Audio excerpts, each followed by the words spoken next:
Welcome to the Sales to CEO podcast. This is your host, Louis Heron. It is my personal mission to coach, motivate, and inspire you to go from salesperson to dealer principal or any position you desire. Stop making excuses and start making the adjustments to the future you want and deserve. And today we're talking to one of our primetime players, Hunter Edmondson. Okay, guys, Louis Heron, Sales to CEO. Look, I'm excited. We've got a primetime guest today, Hunter Edmondson. And what's unique about Hunter is Hunter's not in the car sales business, but he's in the selling business. He has access to Sales to CEO. He understands some of the content and concepts of that product and how it relates to selling in general. So I'm excited to kind of bring him here. He's actually in the roofing industry, and we'll let him discuss kind of his experience. But let me tell you what I love about this guy that sticks out and why this is a powerful show for you to listen to. Hunter's 22 years of age, right? And so there's not many 22-year-olds that are making six figures. This guy is. And when I think of this guy, I think of visionary, I think of big thinker, but probably most importantly, I think of connection. This guy is a person that values connection, like authentic, raw connection. And I think when we're talking about selling anything, anybody, and it first starts with selling ourselves, right? We've got to be convinced ourselves on a daily basis of what we want out of life and what we're trying to attain out of life. I think this guy will bring a ton of value. So Hunter, welcome to the show. How are you? I'm doing fantastic, Louis. Thanks for having me. Was that a pretty good intro? Was that was great. Not bad, right? Yeah, that was great. So listen, you're in the I've got some questions for you, and then you and I, there's a book that you recommended that I really want everyone that's listening to get the book, but I want you to kind of give us a little rundown about that. But tell me a little bit about your upbringing and why you think the way you think, in terms of, like, you're in the sales business now, right? But tell me some things, just kind of your upbringing that kind of makes who you are and creates. Yeah, sure. Yeah, tell us a little bit about it. So I grew up in a split household family where, my parents were divorced, my mom and my dad. I was constantly split in between my life, and I was constantly having to sell myself to my family and to my friends and to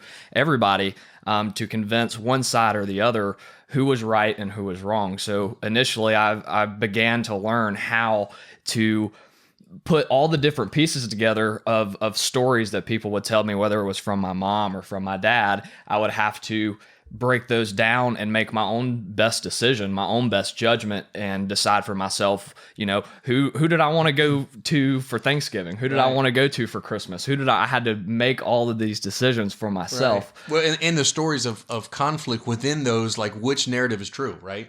Yes, correct. So I was always questioning, and that's the big key to that is I was taught to question everything, and that allowed me to be open-minded and to learn to build connections more deeply than I think than a lot of people do, because I had to pay attention to the details. Right. Let me veer for a second, because I got another couple of good questions that I think the listeners would enjoy your comments to. But real quick, you're in the roofing business, so you're in sales. You're making six figures. You're doing well for yourself. You're a young guy. Who do you work for, and kind of what is your sales, or what is your sales business? What do you do in the roofing business? So I am an account manager for Corey Construction. We are a residential production roofing company here in Atlanta, based out of Texas. And I basically set up new accounts for our business, and I build connections and take people out to do things and maintain business relationships. So are you face to face with the clients on the normal basis? Yes. Okay. I have to schedule appointments every week. That's the only way you get new business is to schedule appointments, and make new things happen. So I would imagine in the sales process, the show's automotive driven, right? So we have a prospect, they come in, they look at a car, we do a meet and greet, we fact find, we gather all the thoughts, everything that we need about the deal, and then obviously we try to transition, get some manager involvement, and we go through this whole process, right? Is roofing? I would imagine selling is selling. Do you still have that same? You got your period where you kind of meet a customer and kind of gather their needs, and then they kind of ask you a bunch of questions. Is that pretty much the same philosophy? Yeah, it's the same philosophy. I think sales in general is baseline the same. Yeah, the same stuff. Exactly. Right. Let me ask you this question, Hunter. We're going to keep it going because I got a couple of questions that I think are awesome that you'll give some great feedback on. Let's talk about a moment of defining that moved you in a positive direction. I want you to think for a second. Out of all the in all of your 22 years. Oh, 22 years of life, baby. Tell me a moment where you think where it was a hinge pin moment where you were like, okay, you had to pivot. Something happened. It could be most recently. It could be back in the day. And not only did it move you, it propelled you in a positive direction. And like, what positive moves did you make in getting your mindset right? Because we talk about a lot on this podcast, mindsets and skill sets, right? We want your mind's got to be right. Your skills have got to be honed in. You've got to master your craft and your mind's got to be right. Those two components aren't working in the selling business. You're done. You're toast, right? So keeping your mind right is crucial. Tell me a time where you had a defining moment and you propelled yourself and had to go and did go in a positive direction. So I think when I first went to college, I got involved in the normal college stuff. You go do school and then you go hang out with your buddies and maybe you go have a couple of drinks that you might not have should have had. You're going out and spending a bunch of time. Having fun. Yeah, you're having a good time. And I realized that that wasn't where I needed to be and where I was going to excel the greatest in, is if I spent my time doing things that hindered my mind and hindered my soul and my spirit, right, that I wouldn't be able to propel myself as far as I wanted to go. So I made the decision to get out of school and to go to work because I felt that was going to be the best decision for me to keep me on a direct straight line path. Well, and I'll tell you, look, I mean, I was a college dropout. I mean, there's a lot of successful people. I mean, you speak highly of your father and your mother. They didn't finish college, right? So I mean, and very successful, do very well for themselves. So I don't think, I'm probably the wrong guy, of prerequisite, of schooling being a prerequisite of success. I don't have a problem with it, right? My children will go, but at the same time, I support and understand exactly where you're coming from. At some point, if you're not in a certain niche, you're not going to be an attorney, a lawyer, an engineer. Man, it's time to get it in gear. That's right. And figure out what the game plan is, right? So I'm thinking to myself, because when I talk to you guys don't know this, but I talk to Hunter often, and when I talk to him, there's always a sense of certainty from you of future success. Like when we talk, there's always a sense of a certainty. Like you don't know it, you can't see it, you have no idea what it's going to be. Where does that come from, or why do you have that? Because you have this way about you that there's a confidence, not cockiness, not arrogance, but a very humble certainty. Why do you have that, and why do you feel like your future's bright? Louis, to be honest with you, I think it really just comes down to faith in myself, having confidence in myself to know that no matter what happens in this world, that I will be able to bounce back because I'm capable and I'm able, right, and I am willing. And if you can push through all those three things, you will always be able to figure out. Everything is figure outable. Right. Capable, able, and willing. Is that what you said? Yes. Those that are listening, write that down. If you're not driving, don't crash. But capable, able, and willing. I think willingness is a huge piece. When you hit adversity and something comes at you that's painful, emotionally painful, something that knocks you down, do you find yourself having a strong sense of resilience, or do you get in the muck and the mire for a long period of time? How do you handle those things? I think I bounce back pretty quickly. We all go through emotional turmoil, and handling that as quickly as possible is effective to continue on with your life and continue on with your mission and whatever your goal is in that moment.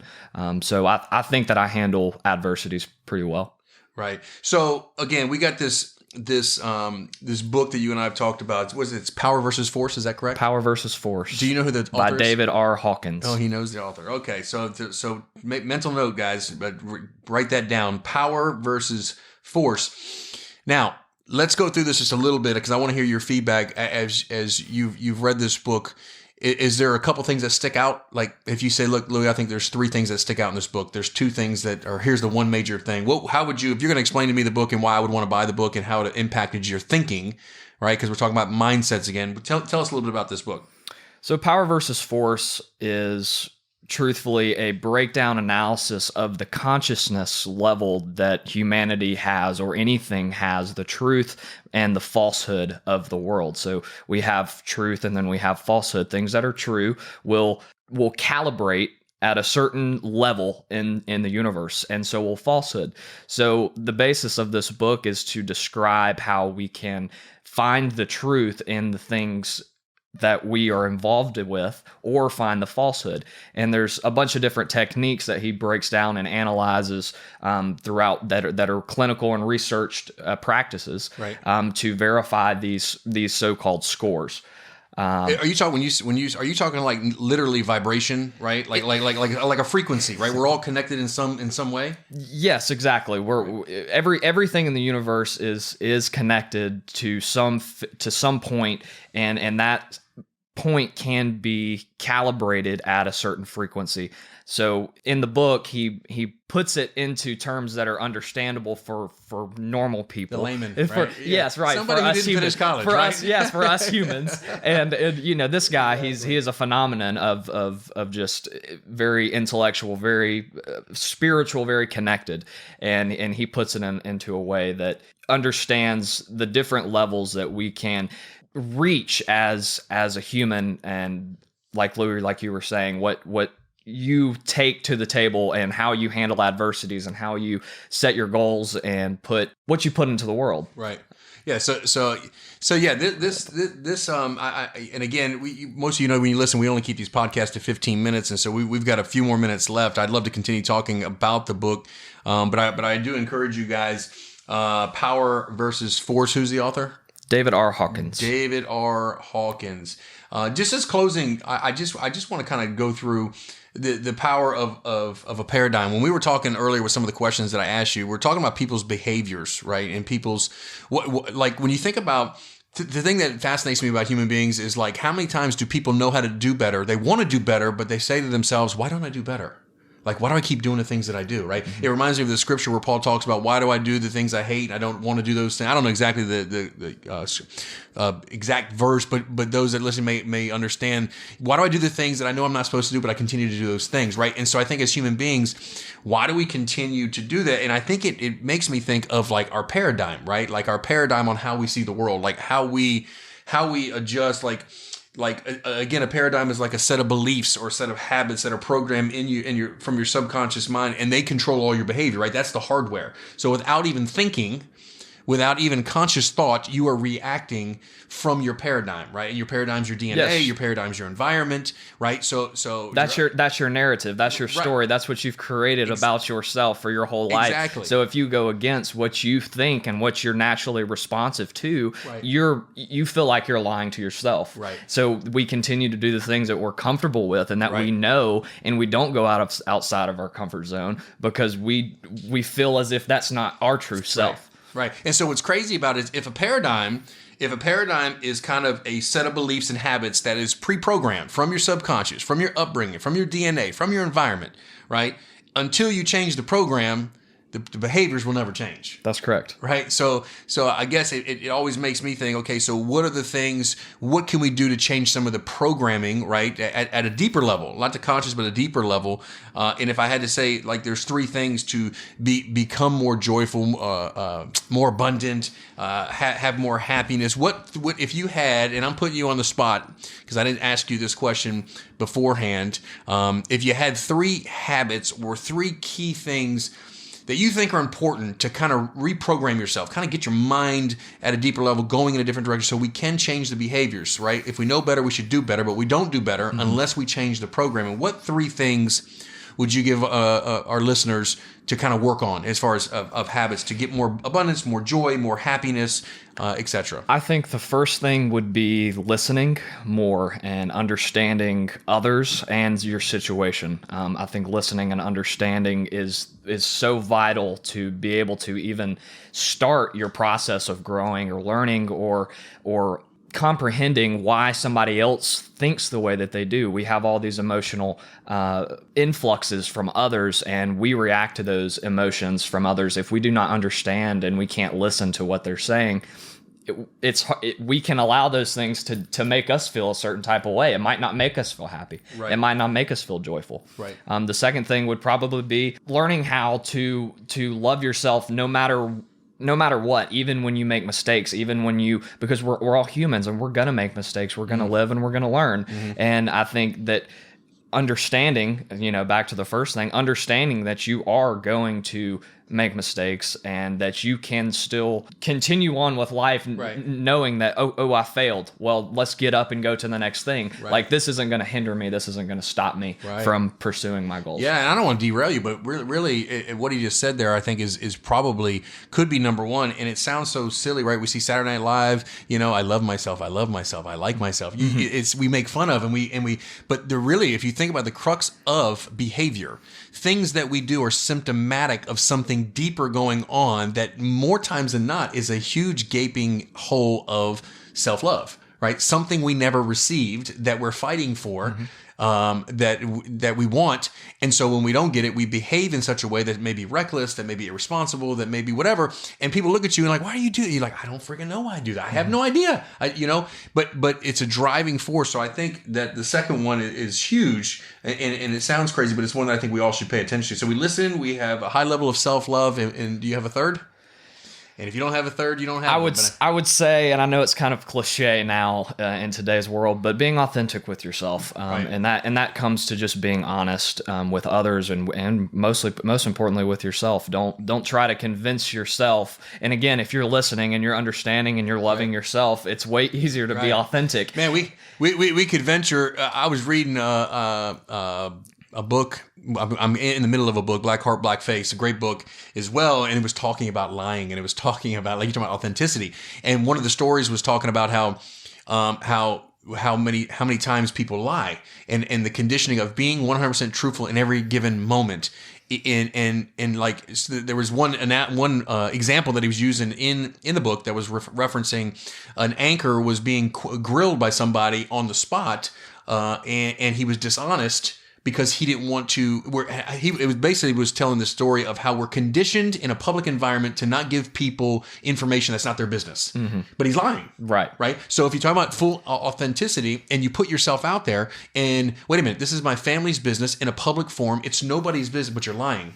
And so we qualify and quantify. Well, that lies. I understand. You need, hey, honey, do I look good? Because we lie to fit that narrative that we were talking about earlier, with that story that we've created. If it doesn't, if our environment doesn't fit that story that we've created our whole life, we lie because we have to continue the story on. If not, we just create a million different stories. Yeah, it's crazy, right? So the last thing I want to talk about was the power of understanding, and you guys are still with us, man. I hope you still hang with this last part here of just really attaining targets and goals, right? We're talking about, you've got goals and targets you want to achieve. I've got them. Everyone listening has got them. And really the power, I think, of understanding where these targets, how we really get it. Because I don't know if anyone realizes this, but really intellectually your target has to be had. That's the first place. And then emotionally and then physically it manifests, right? So if you think about it, intellectually, you're going to have to write this target down, in my opinion, whatever it's worth. Everyone needs to write down, ink it, don't think it. Don't think in your mind, write it on paper, put a date to it, put a time frame, own that target, whatever it is, write it down.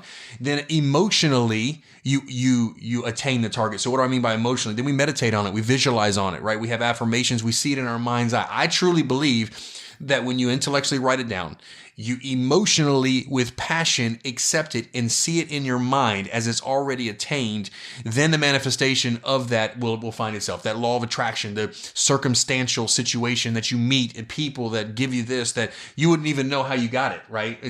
So it's almost like, a seed has a certain germination period, right? It's not overnight. We don't know. And I think really the ideas that we have is more of a spiritual seed, right? And so if you look at like biblical law, we believe in the germination of what God says he's going to do, but with a spiritual law, there is no time frame. We don't have, it's not like pregnancy, right? We know when a seed is planted in a woman, we know that, we have 280 days and we will have a baby, right? We know that germination, process. But when you're talking about an idea, an imagination, a thought, something that you want, it's more in the spiritual realm. My wife is reading this book. Golly, I can't think of the title of the book, but it's talking about intellectually. It's almost on the same line, intellectually, emotionally, and spiritually of laws of the universe. And it's just so apparent that when we're trying to attain something, I think it's important, Hunter, that people need to intellectually write things down. They've got to emotionally connect to it with passion, which means they got to see it in their mind's eye, which takes some visualization. It takes some affirmation, and then it manifests. Are you on the same line of thinking? Yes, I know you're nodding. Yes, I definitely agree, because I think that writing it down and putting it into the world is important for you to even show yourself at the beginning that you're serious. Right. You want this to happen. You're taking the time to write your goals down. You're taking the time to be creative and visualize what you're actually trying to accomplish, and then you're manifesting it by your actions and the things that you do every day. Right. And I think I personally believe when we get our lives in more in line with the law of the universe, more in harmony with the law of the universe, then we're more in harmony, right? Like winter never follows winter. Right? That's not how it works. Like every day we know when it's going to be nighttime. Like that is the law of the universe, right? I mean, it's just going to so I think when we understand that this is how God put everything, and when we get in line with those things and we're in harmony with the universe, and all of a sudden, man, we line up. You know what I'm saying? Well, it's amazing. It's amazing too how when we are lined up, how great your success is as well. When you're in your zone, when you're in your fire, all you salespeople know when you're having a great week, you just because you felt you were in your zone, you woke up and you were fired up, and I'm doing what I need to do today, and you're on your game. So. Exactly. You know, I tell you, Hunter, we're 20 minutes deep. This is just so you know, those that are listening that listen to my podcast, this is the longest podcast I've ever done. Just so you know.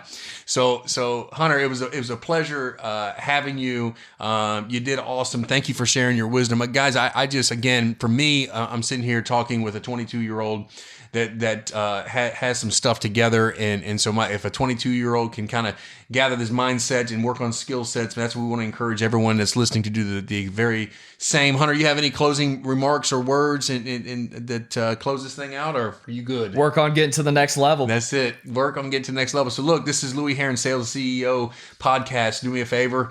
You know the fee, guys. Just share it. Also give us a rating below when you're done with the podcast. But look, share it with some other automotive folks. We're bringing you content information that develops your mindset, your skill sets, and hopefully, more importantly than anything else, gets you to the next level. Again, this is Louis Heron. Until next time on the Sales to CEO podcast. Hey guys, thank you so much for listening to the Sales to CEO podcast. Look, real simple, do me a big favor. Number one, I'm totally grateful you took the time to listen, but share this, like, subscribe. This is how we build our network of growing people in the car industry to the next level. Again, like or share or subscribe right now. Until the next one, great selling, and let's go to the next level.